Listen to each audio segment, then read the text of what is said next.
Hey guys, and welcome back to Tech Users with Saptarshi. So there has been a lot of action in the budget flagship segment, and OnePlus has generally been considered the ruler of this segment. So OnePlus has now released the OnePlus 5T with a lot of new features which actually make this phone worthy of being called a 2017 flagship. Without any further ado, let's get started with the review for the OnePlus 5T. A big shout out to Ashutosh for lending me his device for this review.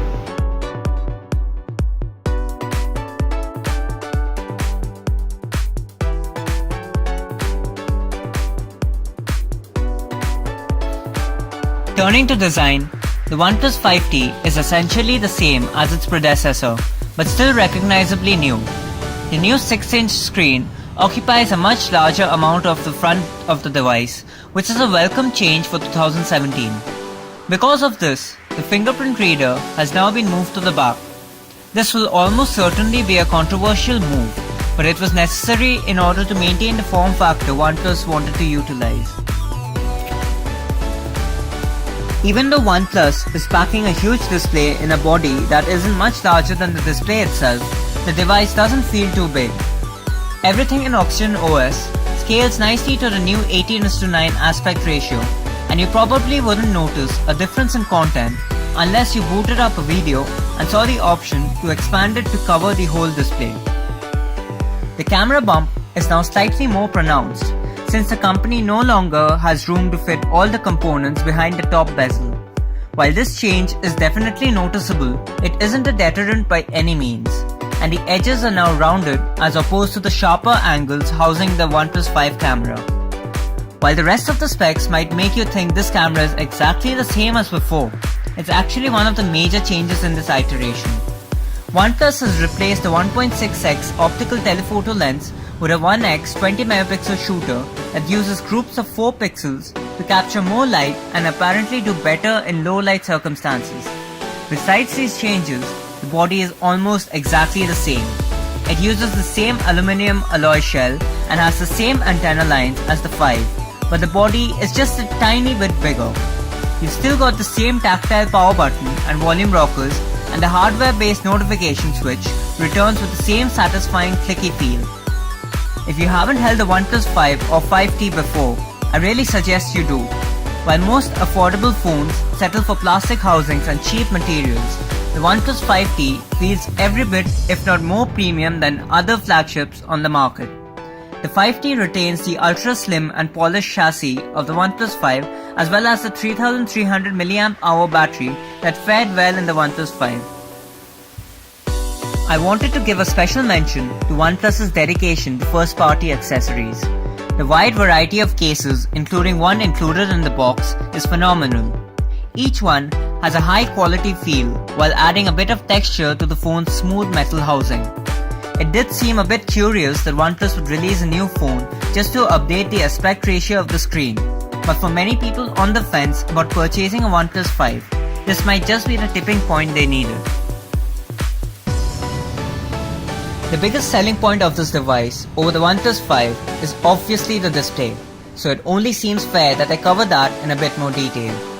The OnePlus 5T is using a 6-inch Full HD Optic AMOLED panel from Samsung with a diamond pentile arrangement, and I have had very few problems with it. The lowest brightness setting gets down to just 2.1 nits, which is dark enough that I can't see it at all outside, but I'm happy that the setting exists since I love to read in bed at night. You don't have to worry about using the OnePlus 5T outside either, since this is one of the most contrasty displays on the market. The maximum brightness caps out at about 440 nits, which is pretty average, but the sunlight contrast ratio is where it really shines, only being beat out by the iPhone X in lab testing done by GSM Arena. Some features of the display will be familiar, while others have been updated to align with the updated Oxygen OS look. For example, the 5T's version of an ambient display is really easy on the eyes and brings up an elegant readout of any notification that comes through. The one gripe that could be leveled against this feature is that it wasn't converted into an always-on display, like Samsung. After all, this is an AMOLED screen. Another feature that has been a favorite is the reading mode, returning once again from the OnePlus 5. It makes the display black and white but with a color temperature that makes for comfortable reading of websites, apps, and even ebooks. It's the best companion for the Amazon Kindle application, allowing me to leave my actual Kindle behind once in a while. I'm honestly really pleased with this display. You might say that OnePlus should have included a 2K display since the technology is now pretty standard in flagships, but I'll happily take the ultra competitive price and battery life over the higher resolution. You probably shouldn't do mobile VR on this thing, but for people not incredibly interested in that, this display works just beautifully. If you're not satisfied with the display in its default state, OnePlus gives users a variety of options to tune it to your liking. You can use the sRGB mode to get a more color accurate experience, or use the color temperature sliders to find the warmth that works for you. It's this kind of customization that makes me love OnePlus devices, along with the ultra customizable but still very simplistic Oxygen OS.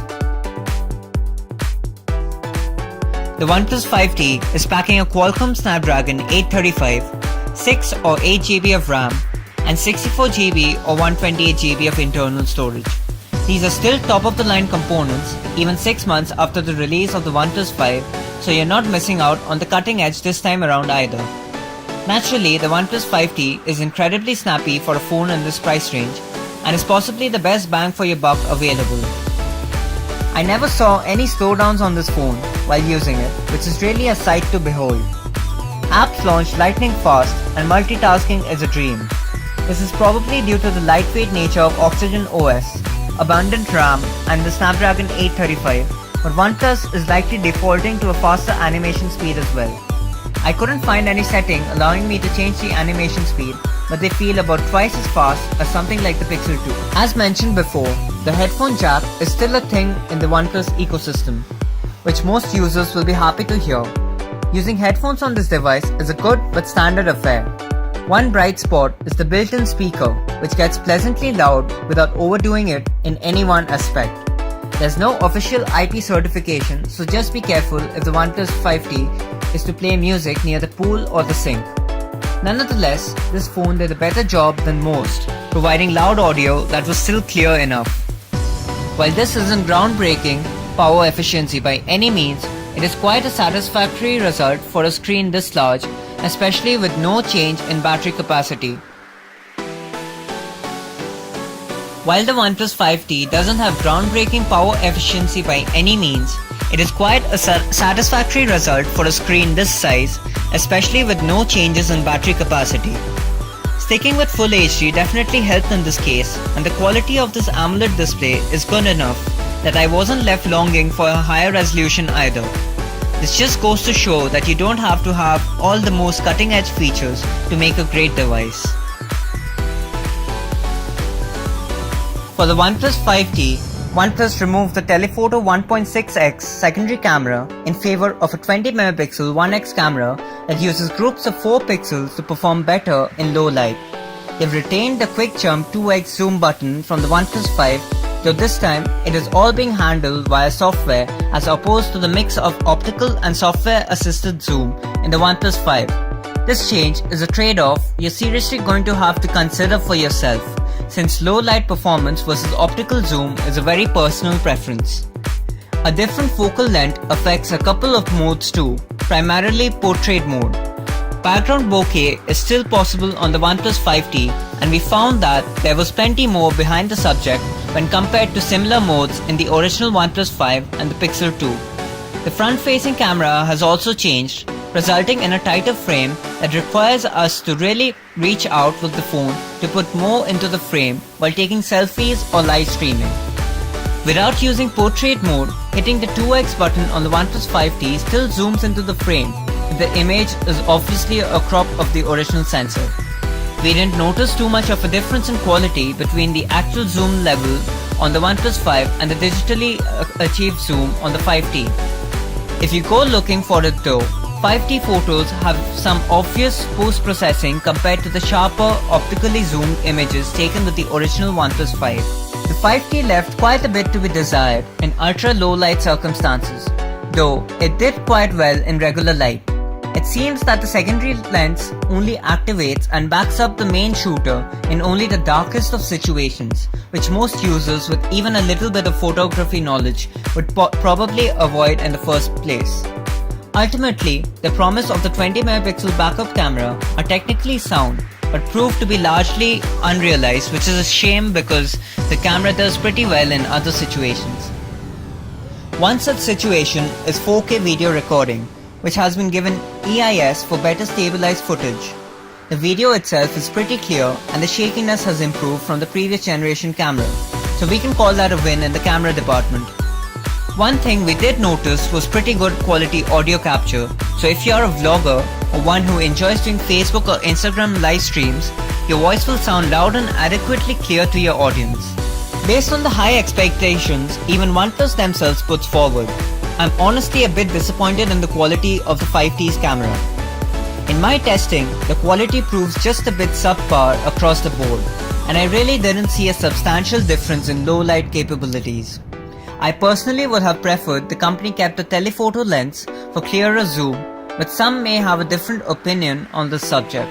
It will be interesting to see if OnePlus keeps this setup for the OnePlus 6 or tries something else.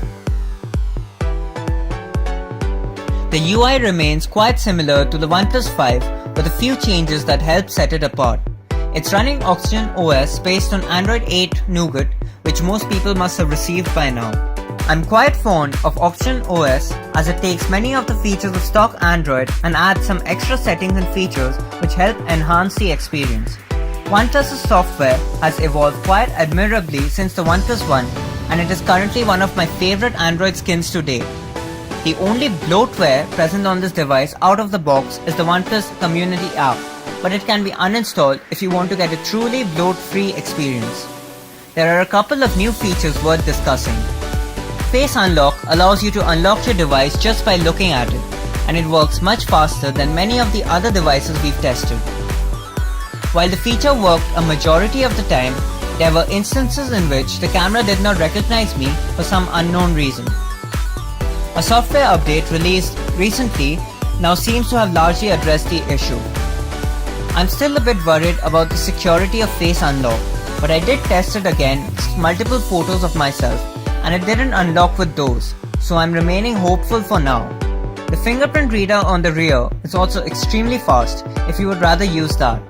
OnePlus says it unlocks within 1/5 of a second. So you've got a quite selection of different security options available to you.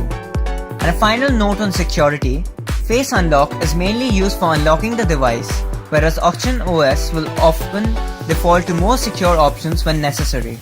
A new feature which has made its way to the 5T is Parallel Apps. This feature essentially creates cloned instances of apps that require a login, allowing you to be signed in to multiple accounts at once. While parallel apps are useful for those that run personal and public accounts on apps like Instagram and Snapchat, most users won't find it exceptionally helpful. Still, having the option is much better than omitting it. One other change made to the software is an updated reading and gaming mode. While we saw these features in the OnePlus 5, the company has expanded upon them to apply different levels of contrast to help enhance the experience. The addition of adjustable contrast levels for text against the background are definitely appreciated. What really stands out about Oxygen OS is that it doesn't try too hard. For the most part, using this interface yields an experience not far from stock vanilla Android. However, OnePlus has added in just enough to make the experience feel fresh. The shelf is still a good place to stash some widgets so that they are not covering up any of the glorious backgrounds you may be using. These backgrounds can be drawn from a gallery of photos actually taken on OnePlus Photos. In conclusion, the OnePlus 5T is an amazing device for its price as it offers features which are available in phones which are almost twice its price. Which does bring into the question as to is it really necessary to buy a device that expensive? I don't think so. The OnePlus 5T does suit all of my needs. If you like this video, do give it a big thumbs up and also share this video with your friends and let me know in the comment section below what you think about the OnePlus 5T. I'll see you in the next one.